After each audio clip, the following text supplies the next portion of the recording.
sa inyong lahat. Ayan, mag-cooking vlog muna ako today. Ang lulutuin ko guys ay pasta with pesto. Ayan, gagamit tayo ng red pesto.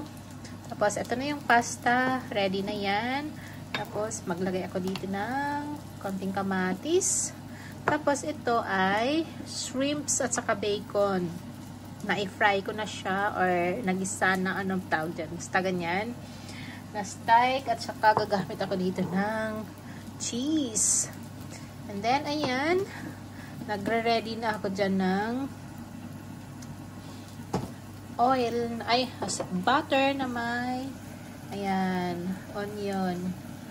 Kasi, dyan natin gawin ang ating pasta with pesto. Ayan. Lakasan natin ng apoy. Magdagdag lang ako dyan ng konting salt. Konting salt. Salt at pepper na rin. Mahilig mag-pepper. Ayan. Ay, sorry. Ayan. Mahirap mag-vlog pag ikaw lang mag-isa, no? Ayan. Ayan. Sige lang. Ang importante, mayroon tayong entry sa YT. Yan lang naman ang ating ginagawa. Oh, pepper. Konting pepper, guys. Pepper. So, ayan. Tapos, ayan. Okay na yung ano natin yan. Onion. So, maglagay ako ng pesto. Ayan. Ito yung pesto. Ilagay lang natin. Gusto ko marami. So, gagamit ako ng dalawang kutsara. Ganyan natin. Isa lang natin. Tapos mag-add ako dito ng water. Yung water na ginamit ko is mula sa pinaglagaan ko ng pasta para maging yummy. Ayan. Water. Kapag taman lang, i-add natin dito sa pesto.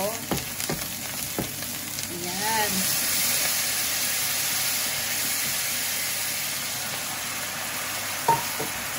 Cooking at home is best talaga, guys. Kaya, yan.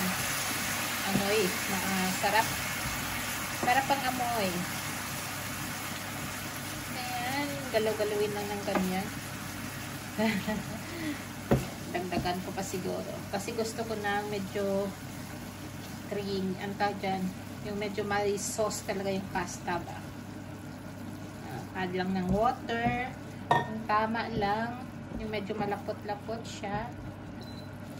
Ayan. Hayaan lang natin konti. Tapos, ito na yung pasta natin. Saka natin i-add dyan sa pesto. Madali lang lutuin to, guys. Ayan. Hindi pa. Ayan na. Kumulo-kulo na. Pwede na natin idagdag ang ating pasta. Dagdag na natin tong pasta natin. Okay.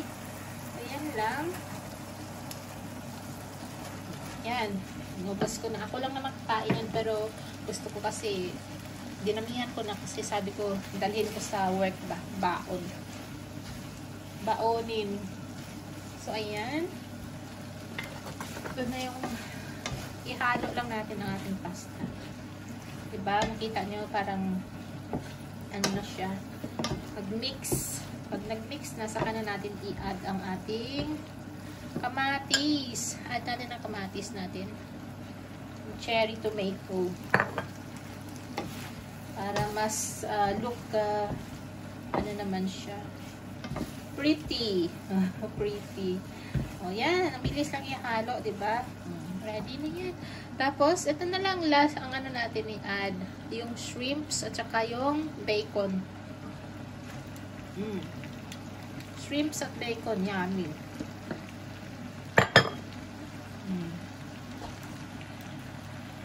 Tingnan nyo. Bro, sarap. Sarap ito. Masarap ito nung gawin.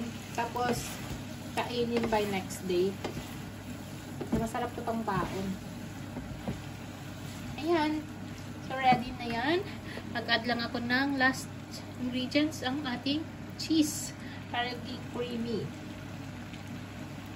Ayan, cheese. More cheese, more tasty. Ayan, ihalo lang ulit. Nasa inyo po kung gaano karami ang pasta na gawin nyo. Pero, pang whole family na rin to, diba? Yan. So, wala.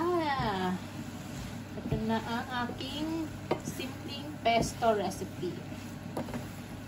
Ang bango ng kamatis. So, ayan na guys. Luto ang aking prepare na pesto. So, ayan na ang itsura. O, diba? Napaka-delicious tingnan. And yes, it is delicious to. Ayan. Ayan. So, thank you again for the support and watching my videos. Shout out to all my followers.